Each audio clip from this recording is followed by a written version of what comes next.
Hey, Mike Ingrich here, and time for another Live with Mike tour. Today, we want to talk about some changes that are coming to Instagram. Some have already been implemented, some are just rolling out, and the way that this is going to change things for business marketers.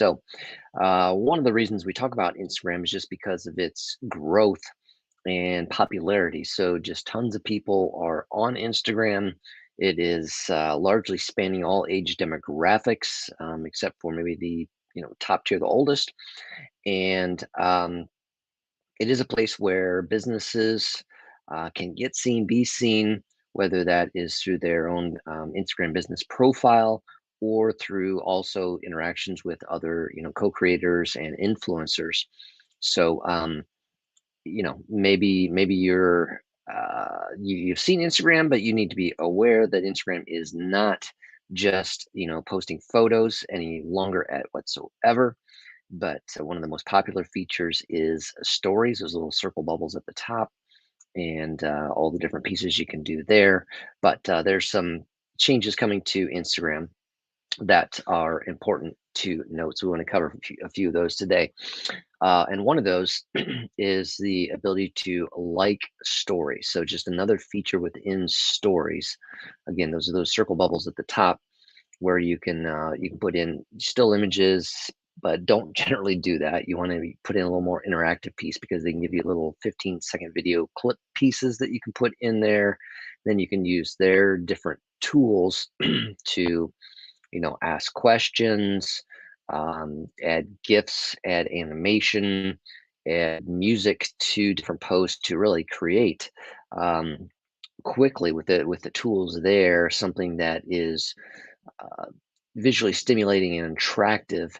And now people not only can respond within those, but they can give the simple like within those. And so for you as a business page owner, you'll be able uh, to see when those were like be notified with those again, which gives you a metric on what is popular content, and you're given the ability to add links in stories now, and so lots of different pieces there. So pay attention to your photo quality. Again, don't be interacting or interchanging those. I mean, square photos in the main photo post, um, vertical photos in stories that you want to use there, and again, using things that avoid boring. Professional quality photos. I mean, you can definitely do this with an iPhone. That's professional quality photo, but the way you capture them and what you capture within them. We're not just showing boring parts on a blank table, whatever, but thinking of ways that it's a visual story. So, how do you want to communicate that well? Look at your photo quality. Um, as I mentioned before, with stories, that videos, little pieces there. So, take a look at your video content. This is important to consider to grow in. And these can be those little 15-second clips. These can be live videos where you can go live on Instagram, similar to how I'm live here on various platforms. You can take a look at creating some short videos. Think of creating short videos even from a series of photos.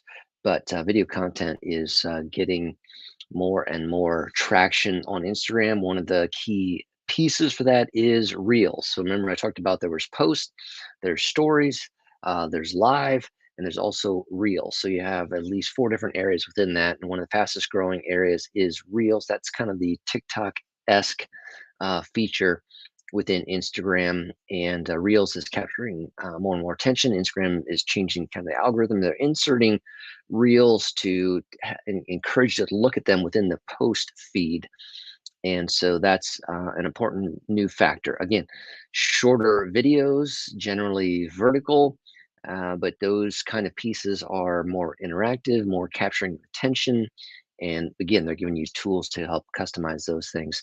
Um, you also want to take a look at, posting during peak hours. So some of their analytics on a business account is giving you details on when people are interacting with your content. You want to try to take a look at that, just like we do with Facebook pages. What are the best times of day to post within those things. So take a look at that, and you have to have some regularity in what you do with these things. You can't just randomly post a reel and then not post anything for these weeks, and all those kinds of pieces there.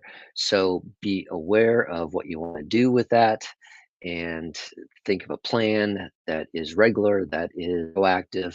Um, the bottom line is engagement. How can you seek to engage, interact with, show some, some movement, some interplay, being willing to respond to comments when people do engage with you, giving them feedback on that, thanking them for that. Those are going to be critical factors that bring people back again and again and again. Remember, it's not a one-time game. It's not a, if you post it will come, but it's a, if they see this and if you interact with them, then they're going to keep moving forward to knowing, liking, trusting you, and then ultimately taking a look at your offerings within that. So take a look at that. Instagram is changing. You got to kind of be aware of that. They're giving you some more tools, but it is a platform that is prime time right now for a lot of different demographics. That's what I wanted to talk about today. We've got this post on here, there it is. And you can come over to digitalhill.com's blog and take a look at that. The title again of that one is Ways to Utilize Upcoming Instagram Changes. All right. So that was Live with Mike today. Trying to keep you updated on some of the latest, some of the greatest, what's happening. All right. This is Mike over and out. Take care.